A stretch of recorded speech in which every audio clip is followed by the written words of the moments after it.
आज देवभूमि उत्तराखंड में गरजेंगे सीएम योगी आदित्यनाथ। दोपहर 2 बजे हल्द्वानी के एमपी ग्राउंड में होगी सीएम योगी की रैली। कल श्रीनगर और हरिद्वार में होगी सीएम योगी की रैली।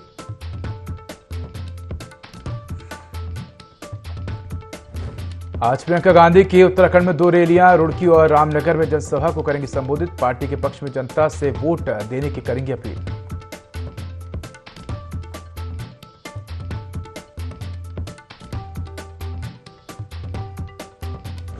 बसपा सुप्रीमो मायावती आज पहुंचेंगी मंगलौर। हरिद्वार लोकसभा से बसपा प्रत्याशी जमील अहमद कासमी के समर्थन में करेंगी जनसभा। मायावती के दौरे को लेकर पुलिस ने किए सुरक्षा के कड़े इंतजाम।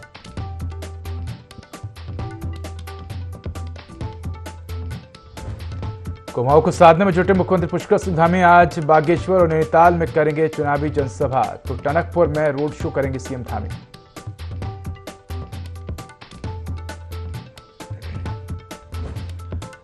हरिद्वार में बैसाखी पर्व पर श्रद्धालुओं ने लगाई गंगा में आस्था की डुबकी। पंजाब, हरियाणा, उत्तर प्रदेश के साथ ही अन्य राज्यों में भी गंगा स्नान करने पहुंच रहे श्रद्धालु। मेला क्षेत्र को 13 जोन और 39 सेक्टर में बांटा।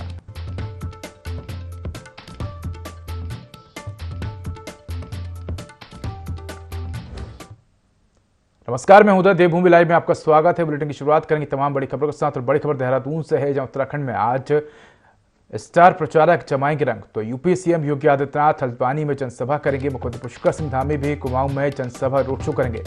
बागेश्वर और नैनीताल में सीएम धामी जनसभा करेंगे। कांग्रेस महासचिव प्रियंका गांधी भी प्रचार प्रसार करते हुए नजर आएंगी। तो रामनगर और रुड़की में चुनावी सभा को संबोधित करेंगे। इसके अलावा बसपा सुप्रीमो मायावती भी चुनाव प्रचार करेंगी। हरिद्वार के मंगलौर में पार्टी प्रत्याशी के पक्ष में जनसभा करेंगी। तो बड़ी खबर आपको बता रहे हैं देहरादून से, जहां उत्तराखंड में स्टार प्रचारक आज रंग जमाएंगे। लगातार पार्टी प्रत्याशी के पक्ष में सभी दलों के जो स्टार प्रचारक हैं वो चुनाव प्रचार करते हुए नजर आएंगे।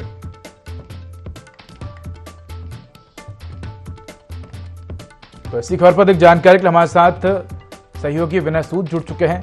विनय, अगर देखा जाए तो अब उत्तराखंड में प्रथम चरण के चुनाव में कुछ ही समय शेष रह गया है और देखा जाए तो लगातार जो स्टार प्रचारक हैं वो प्रचार करते हुए नजर आ रहे हैं। आज भी अगर देखा जाए तो उत्तर प्रदेश के सीएम योगी आदित्यनाथ, प्रियंका गांधी, मायावती और तमाम दिग्गज जो हैं वो चुनाव प्रचार करते हुए नजर आएंगे। सीएम धामी भी चुनाव प्रचार करते हुए नजर आएंगे। देखिए, आपको बता दें कि लोकसभा चुनाव को लेकर जिस तरीके से लगातार बीजेपी भी उत्तराखंड में जारी है और ऐसे में जो है देखा जा सकता है कि अब जो दिग्गज नेता हैं, जो बड़े जो नेता हैं वो इस दौरान जनसभाएं उत्तराखंड में करने वाले हैं। वहीं यूपी के मुख्यमंत्री की अगर बात करें योगी आदित्यनाथ, तो आज जो है हल्द्वानी में जनसभा करेंगे, जिसको लेकर के जो तैयारियां हैं वो पूरी हो चुकी है और लगभग 12 बजे के समय जो है योगी आदित्यनाथ हल्द्वानी पहुंच जाएंगे। तो ऐसे में देखा जा सकता है कि जो सीएम धामी है वो भी कुमाऊं में जनसभा करने वाले हैं। इस दौरान भी जो है पूरी तैयारियां हो चुकी हैं और साथ ही साथ यहाँ पर कांग्रेस की अगर बात करें तो कांग्रेस के जो कांग्रेस महासचिव है, वाइस महासचिव, वो भी जो है आज पहुंचने वाली हैं। बड़ी संख्या में जो है इस दौरान लोगों के आने की जो संभावनाएं है वो इस दौरान जताई जा रही है कि जो जनसभा होगी प्रियंका गांधी की, इसमें भी जो है जनसैलाब देखने को मिल सकता है। तो पूरी तैयारियों के साथ जो है विपक्षी जो डर है बीजेपी की भी अगर यहाँ पर बात की जाए तो तैयारियों में जुटे हुए हैं और जिस तरह से जो कार्यक्रम लगातार उत्तराखंड में किए जा रहे हैं, इससे पहले प्रधानमंत्री नरेंद्र मोदी की भी बड़ी जनसभा जिस तरह से हो चुकी है, 2 जनसभाएं वो उत्तराखंड में कर चुके हैं। तो काफी बड़ा जनसैलाब इस दौरान देखने को मिला है। अब आज की अगर बात की जाए तो आज भी जो बड़े दिग्गज नेता हैं वो उत्तराखंड पहुंचने वाले हैं और जनसभाएं करेंगे। जी बिल्कुल विनय, अगर देखा जाए तो किस प्रकार की स्थिति नजर आ रही है पांचों लोकसभा सीटों को लेकर? अगर देखा जाए तो 19 तारीख को चुनाव होना है। ऐसे में चुनाव से पहले हम देख रहे हैं कि सभी पार्टियां दमखम के साथ चुनावी मैदान में हैं। अगर अभी मौजूदा स्थिति की बात की जाए तो वर्तमान में बीजेपी की स्थिति मजबूत नजर आ रही है और कहीं ना कहीं बीजेपी के सामने निर्दलीय कांग्रेस और बसपा के उम्मीदवार चुनावी मैदान में हैं। बिल्कुल, देखिए आपको बता दें कि जिस तरह से चुनावी माहौल है और जो विपक्षी दल है वो भी लगातार अपना दमखम दिखाने में लगातार जो है यहाँ पर आगे दिखाई दे रहे हैं। ऐसे में अब बीजेपी की अगर बात करें तो बीजेपी पूर्ण बहुमत के साथ जो पार्टी प्रत्याशी इस दौरान बीजेपी के हैं और इसका जो दावा है इस दौरान बीजेपी कर रही है कि पूर्ण बहुमत के साथ जो जीत है वो बीजेपी के प्रत्याशियों को मिलने वाली है। साथ ही साथ अभी वर्तमान की अगर बात करें तो वर्तमान में जिस तरह से 5 सीटों पर बीजेपी के ही जो यहाँ पर सांसद हैं वो विराजमान है, तो ऐसे में पूरी तैयारियां जो है बीजेपी की लगातार चल रही है। विपक्ष की अगर बात करें तो विपक्ष में जिस तरह से प्रियंका गांधी का उत्तराखंड दौरा होने जा रहा है, लोगों में उत्सुकता है प्रियंका गांधी से सुनने के लिए भी। तो ऐसे में देखा जा सकता है कि जो प्रदेश के मुख्यमंत्री है, युवा मुख्यमंत्री पुष्कर सिंह धामी लगातार रोड शो करते हुए नजर आ रहे हैं। सभी प्रत्याशियों के साथ लगातार उनके जिस तरीके से रोड शो चल रहे हैं, बड़ी संख्या में जनसैलाब देखने को मिल रहा है। प्रधानमंत्री नरेंद्र मोदी ने भी जो है जिस तरह से जनसभाएं की हैं, इसमें भी काफी बड़ी संख्या में लोगों ने जो है शिरकत की है, लोगों जो है उनको सुनने के लिए पहुंचे। तो देखा जा सकता है पूरी तैयारी में इस दौरान बीजेपी जुटी हुई है। तमाम जो दल हैं उनके जो प्रचार प्रसार की जो तैयारियां हैं वो लगातार चल रही हैं। बिल्कुल विनय, अगर देखा जाए तो लोकसभा चुनाव के दौरान हम देखते हैं कि पार्टियों के अपने अपने मुद्दे होते हैं, अपने अपने मैनिफेस्टो घोषणा पत्र होते हैं। ऐसे बीजेपी के मुद्दे विकास के हैं। कांग्रेस जो है वो बीजेपी को लगातार घेरती हुई नजर आ रही, चाहे वो अंकिता भंडारी हत्या कांड हो या जो अग्निवीर योजना है, उन तमाम चीज़ों को लेकर कांग्रेस घेरती हुई नजर आ रही। लेकिन जो अन्य दल है, यानी कि बसपा की बात की जाए, निर्दलीय की बात की जाए, वो किन मुद्दों को लेकर इस बार चुनावी मैदान में है?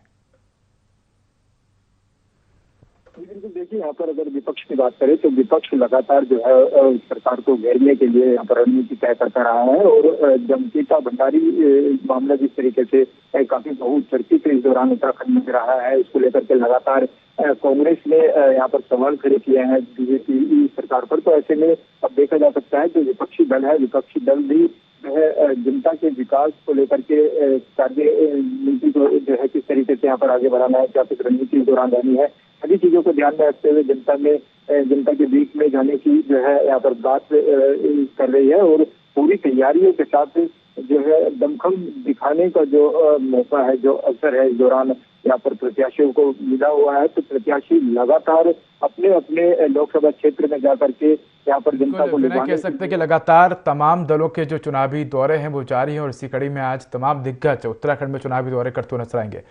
धन्यवाद विनय आपका इस खबर पर अधिक जानकारी के लिए। तो बढ़ते हैं अगली खबर पर। बड़ी खबर मंगलोर से है, जहां बसपा सुप्रीमो मायावती आज पहुंचेंगी मंगलोर के लिब्बर हेड़ी। तो कुमारी मायावती चुनावी जनसभा को संबोधित करेंगी। हरिद्वार लोकसभा से बसपा प्रत्याशी जमीर अहमद कासमी के समर्थन में जनसभा करेंगे। तो जनसभा के दौरान बसपा के तमाम नेता भी मौजूद रहेंगे। लगभग दोपहर 12 बजे लिब्बर हेड़ी पहुंचेंगी बसपा सुप्रीमो मायावती। मायावती के दौरे को लेकर पुलिस ने सुरक्षा के कड़े इंतजाम भी किए हैं। तो बड़ी खबर आपको बता रहे हैं मंगलोर से, जहां बसपा सुप्रीमो मायावती आज मंगलोर के लिब्बर हेड़ी पहुंचेंगी, जहां चुनावी जनसभा को संबोधित करेंगी।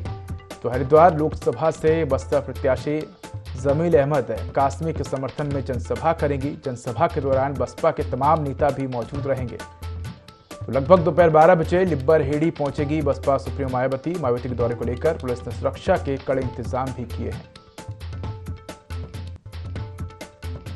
तो इसी खबर पर एक जानकारी के लिए हमारे साथ सहयोगी राहुल सैनी जुड़ चुके हैं। राहुल, देखा जाए तो उत्तराखंड में तमाम दिग्गजों के दौरे प्रस्तावित हैं। इसी कड़ी में हम देख रहे हैं कि बसपा सुप्रीमो मायावती भी हरिद्वार मंगलोर में चुनाव प्रचार करती हुई नजर आएंगी। कहीं ना कहीं हरिद्वार लोकसभा जो प्रत्याशी हैं उनके समर्थन में प्रचार प्रसार करती हुई नजर आएंगी। जी मुझे देखिए, आपको मैं बताना चाहूंगा जिस तरीके से चुनाव आयोग के द्वारा उत्तराखंड की तमाम जो 5 लोकसभा सीट है उन पर 19 अप्रैल को जो है लोकसभा चुनाव होना प्रस्तावित है। तो वहीं चुनाव को लेकर लगातार जो सभी राजनीतिक पार्टियां हैं उनकी जो चुनाव प्रचार उनका तेज हो चला है। तो वहीं इसी कड़ी में आज हम बात करें तो मंगलोर की, तो मंगलोर में आज जो है मायावती जो बसपा सुप्रीमो है वो आज मंगलोर में जो है पहुंच रही है, जहां पर वो चुनावी जनसभा को संबोधित करेंगी। और जो यहाँ बसपा के जो प्रत्याशी हैं जमीर अहमद, तो उनके समर्थन में जो है आज जनसभा कर रही है। तमाम जो राजनीतिक पार्टियां हैं लगातार उनकी जनसभाएं जो है जारी है। साथ ही इसी कड़ी में अगर आज मैं बात करूं हरिद्वार लोकसभा के रुड़की में जो है कांग्रेस की जो दिग्गज नेता है प्रियंका गांधी, आज उनकी भी जो है आज जनसभा होगी। वीरेंद्र सिंह रावत के समर्थन में जो है आज वो जो है वोटरों को जो है आज लुभाने का काम करेंगी। जी बिल्कुल, अगर देखा जाए तो हम देख रहे हैं कि जिस प्रकार से हरिद्वार सीट की बात की जाए तो इस बार 14 प्रत्याशी इस बार चुनावी मैदान में है। बीजेपी कांग्रेस के अलावा अन्य प्रत्याशी इस बार चुनावी मैदान में, तो कहीं ना कहीं मुकाबला जो है वो हरिद्वार सीट पर खड़ा होता हुआ नजर आ रहा है। जी बिल्कुल, देखिए जिस तरीके से यहाँ पर अभी जो है 14 जो है लोकसभा प्रत्याशी मैदान में हरिद्वार लोकसभा का है, तो वहीं कहीं ना कहीं ये जो चुनाव है ये कहीं ना कहीं त्रिकोणीय नजर आ रहा है। अगर आप बात करूं, उमेश कुमार जो है निर्दलीय लोकसभा प्रत्याशी के रूप में मैदान में है और कांग्रेस से जो है वीरेंद्र रावत हैं। साथ ही भाजपा ने जो है त्रिवेंद्र सिंह रावत पर जो है विश्वास जताया। तो कहीं ना कहीं त्रिकोणीय मुकाबला जरूर नजर आ रहा है और इसको लेकर तमाम जो राजनीतिक पार्टियां उनके दिग्गज जो है हरिद्वार लोकसभा की ओर जो है रुख कर चुके हैं। जी बिल्कुल राहुल, धन्यवाद आपका इस अधिक जानकारी के लिए।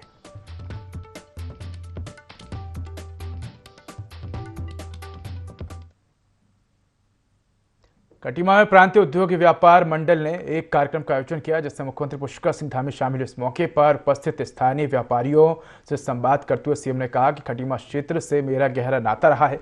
यह देखकर प्रसन्नता होती है कि खटीमा लगातार विकास की ओर आगे बढ़ रहा है। जब जब मैं अपने घर खटीमा आता हूं तो मुझे एक नई ऊर्जा प्राप्त होती है। यहाँ के छोटे बड़े हर वर्ग के व्यापारियों से जब मैं उनकी दुकान पर जाकर मिलता हूं तो मुझे ये देखकर प्रसन्नता होती है कि हमारी सरकार के द्वारा किए जा रहे विकास कार्यों का लाभ क्षेत्र और राज्य के हर व्यापारी को प्राप्त हो रहा है।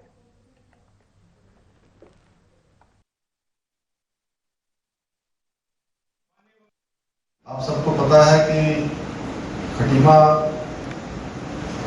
एक आदर्श खटीमा बने, ये मेरा निरंतर प्रयास रहा है। मैं पहले दिन से, जब मैं यहाँ का विधायक नहीं भी था, तब भी मैं सोचता था कि मेरा खटीमा सबसे आदर्श खटीमा बनना चाहिए, सबसे उत्तम खटीमा बनना चाहिए और हर क्षेत्र में खटीमा का नाम होना चाहिए। उस दृष्टि से बहुत सारे प्रयास लगातार यहाँ पर किए गए हैं। मैं उसमें विस्तार से नहीं जाऊंगा, लेकिन मैंने हमेशा कोशिश करी है कि विकास आधारित राजनीति आगे बढ़े, विकास आधारित चीजें आगे बढ़नी चाहिए। मई में चारधाम यात्रा शुरू होनी है और जिसके लिए तैयारियों को अंतिम रूप दिया जा रहा है। साथ ही इस साल शुरू होने वाली चारधाम यात्रा में यात्रियों की सुविधा के लिए चारों धामों में एलईडी लगाई जाएगी, जिससे दूर दराज से आने वाले श्रद्धालुओं को मौसम की सटीक जानकारी मिल पाएगी। मौसम विज्ञान केंद्र के निदेशक विक्रम सिंह ने बताया कि इस संबंध में पर्यटन विभाग की मौसम विभाग के साथ वार्ता चल रही है। बातचीत के बाद शुरू होने वाली चारधाम यात्रा में मौसम की सटीक जानकारी मिल पाएगी।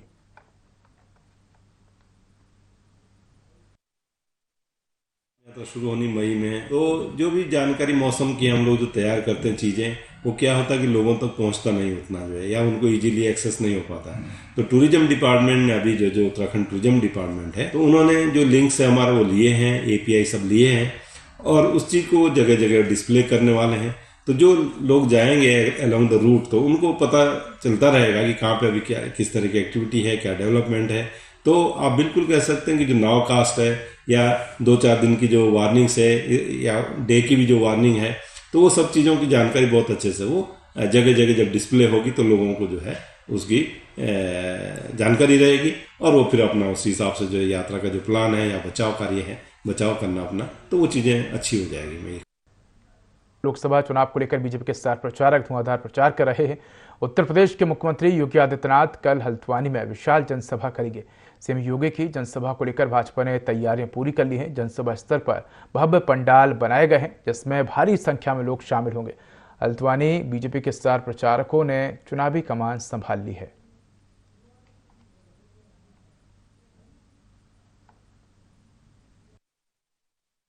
प्रदेश के मुख्यमंत्री और भाजपा के स्टार प्रचारक योगी आदित्यनाथ कल हल्द्वानी पहुंच रहे हैं। उनके हल्द्वानी पहुंचने के लिए पूरी तैयारी, भव्य पंडाल यहां पर सजाया जा रहा है। आप देख सकते हैं कि पूरी तरह से जो पंडाल को यहां पर सजाया जा रहा है, पंडाल एक जो बनाया जा रहा है, यहाँ पर एक कुछ सीमित लोग यहाँ पर बैठेंगे।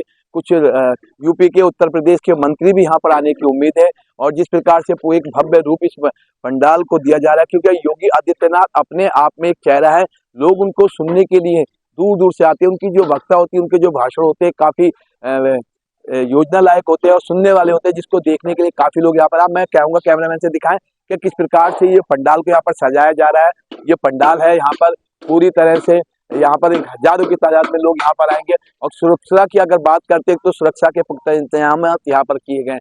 जिस प्रकार से योगी आदित्यनाथ के रैली को लेकर भाजपा काफी उत्साहित हो रही है और काफी उत्साहित दिखाई दे रही है। अब देखना होगा कि जो कल आदित्यनाथ की रैली यहाँ पर है, अजय भट्ट के लिए कितनी कारगर सिद्ध होती है। चमोली जिला निर्वाचन अधिकारी हिमांशु खुराना ने बद्रीनाथ विधानसभा के दूरस्थ और सीमांत मतदान केंद्रों का निरीक्षण किया। इस दौरान जिला निर्वाचन अधिकारी ने लामबगड़, अरुड़ी, पट्टी, रायका, पांडुकेश्वर, मारवाड़ी समेत कई मतदान केंद्रों का स्थलीय निरीक्षण कर चुनाव की व्यवस्थाओं का जायजा लिया।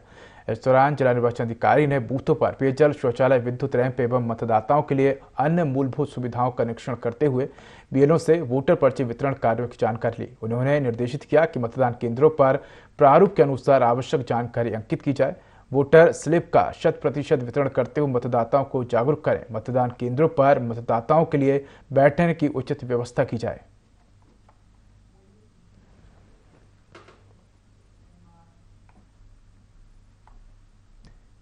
चुनाव अधिकारी नैनीताल ने 5 पोलिंग स्टेशनों को सभी सुविधाएं प्रदान करने के निर्देश दिए हैं और यह नगर निगम के द्वारा सभी सुविधाएं उपलब्ध कराई जाएंगी। पोलिंग स्टेशनों का नाम चकाचक पोलिंग स्टेशन रखा जाएगा। ये जानकारी नोडल अधिकारी मीडिया विशाल मिश्रा ने देते हुए बताया कि जिला निर्वाचन अधिकारी नैनीताल ने निर्देशित किया कि जिन पोलिंग स्टेशनों पर अधिक भीड़ रहती है वहां पर सभी सुविधाएं नगर निगम उपलब्ध कराएगा। इन पोलिंग स्टेशनों को चकाचक पोलिंग स्टेशनों का नाम दिया जाएगा। ऐसा देखा गया है कि शहरी क्षेत्र में मतदान को लेकर के उतना उत्साह नहीं देखा जाता है। इसके शहरी क्षेत्र में जहां पर भी ऐसे पोलिंग स्टेशन है जहां पर 5 या उससे ज़्यादा पोलिंग बूथ हैं, ऐसे टॉप 5 पोलिंग स्टेशन को नगर निगम हल्द्वानी काठगोदाम के द्वारा अडॉप्ट किया गया है।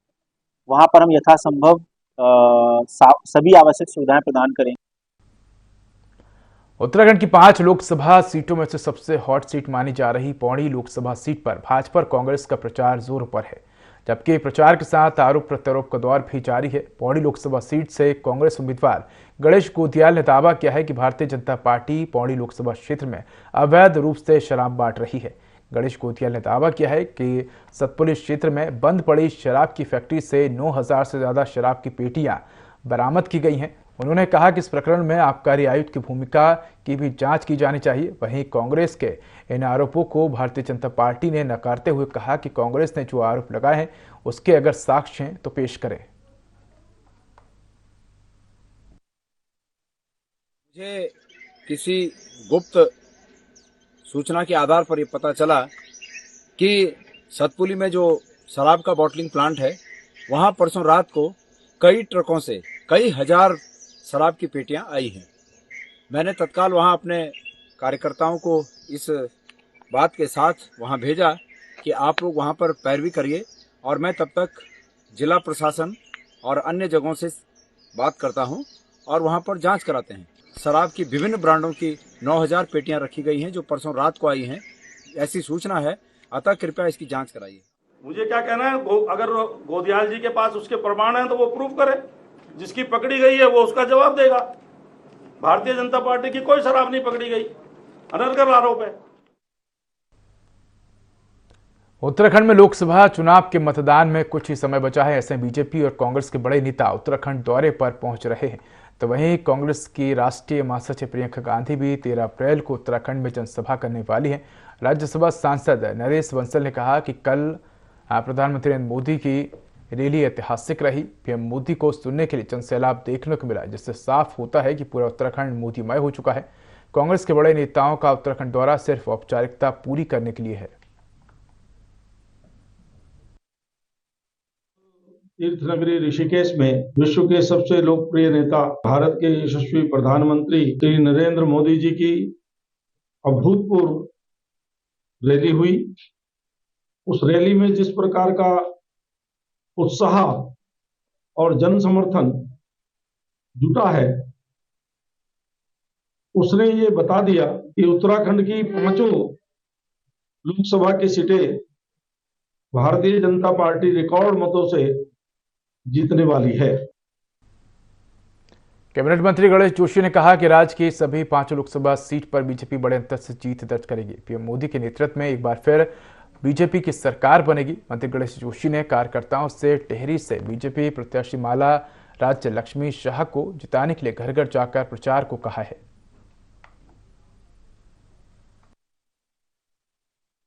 400+ का नारा मोदी जी ने दिया है, उसकी शुरुआत उत्तराखंड से होने जा रही है। उत्तराखंड की 5 सीटें भारतीय जनता पार्टी 5 लाख से अधिक मतों से जीतने वाली है।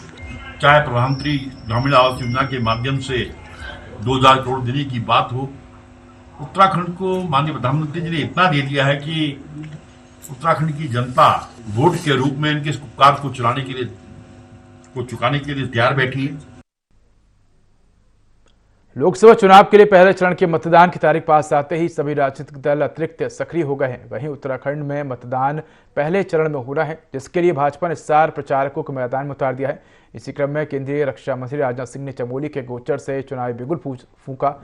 इस दौरान केंद्रीय रक्षा मंत्री राजनाथ सिंह ने लोकसभा में भाजपा प्रत्याशी अनिल बलूनी के पक्ष में विशाल जनसभा को संबोधित किया। बता दें कि राजनाथ सिंह ने भाजपा सरकार के विकास कार्यों को गिनाते हुए जनता से प्रत्याशी अनिल बलूनी के समर्थन में वोट करने की अपील की।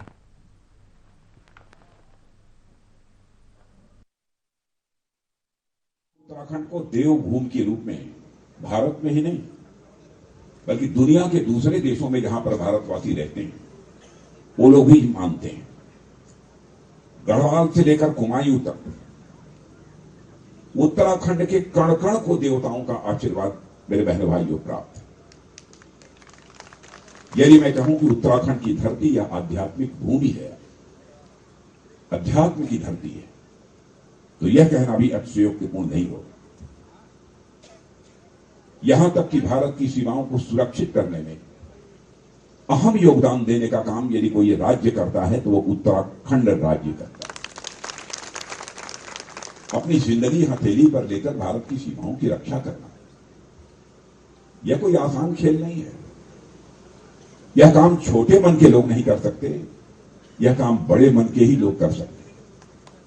और मैं यह मानता हूं छोटे मन का व्यक्ति कभी आध्यात्मिक भी नहीं हो सकता है, जो बड़े मन का होता है वही आध्यात्मिक भी हो सकता है। इसीलिए मैं समझता हूं कि इस आध्यात्मिक धरती से बड़ी संख्या में लोग सेना में भर्ती होते हैं। सेना के प्रति हमारे प्रधानमंत्री के मन में कितना बड़ा सम्मान है, यह उत्तराखंड के लोगों को कम से कम बतलाने की कोई आवश्यकता नहीं है। हिंदुस्तान का हर सैनिक, हिंदुस्तान का हर नागरिक सच्चाई को जानता है। मैं लंबे समय से राजनीति हूं।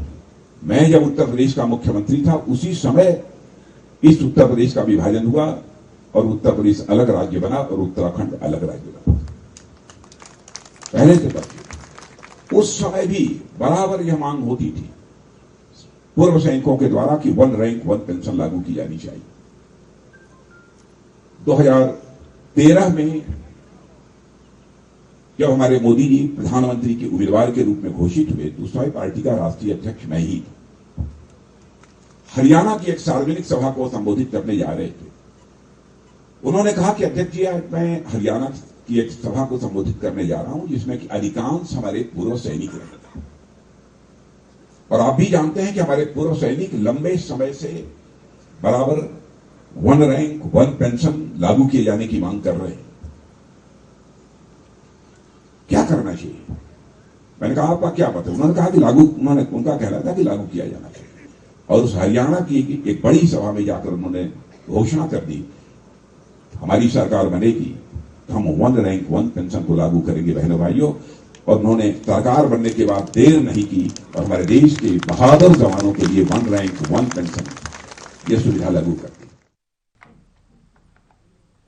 लोकसभा चुनाव नजदीक है और बीजेपी उत्तराखंड की 5 लोकसभा सीटों को जीतने के लिए दम भर रही है। मुख्यमंत्री पुष्कर सिंह धामी प्रत्याशियों के पक्ष में धुआंधार प्रचार कर रहे हैं। ऐसे में सीएम पुष्कर सिंह धामी ने द्वारहाट में अल्मोड़ा से भाजपा प्रत्याशी अजय टम्टा के पक्ष में भव्य रोड शो किया और द्वारहाट में आयोजित इस रोड शो में भारी संख्या में लोग शामिल हुए। इस दौरान सीएम ने अल्मोड़ा प्रत्याशी अजय टम्टा के लिए जनता से वोट की अपील की।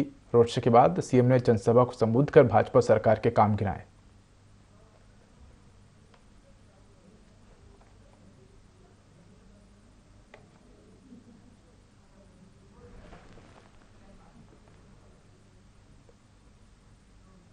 तो फिलहाल इस बुलेटिन में इतना ही। खबरों का अधिक अपडेट कर देखते रहिए IND24। नमस्कार।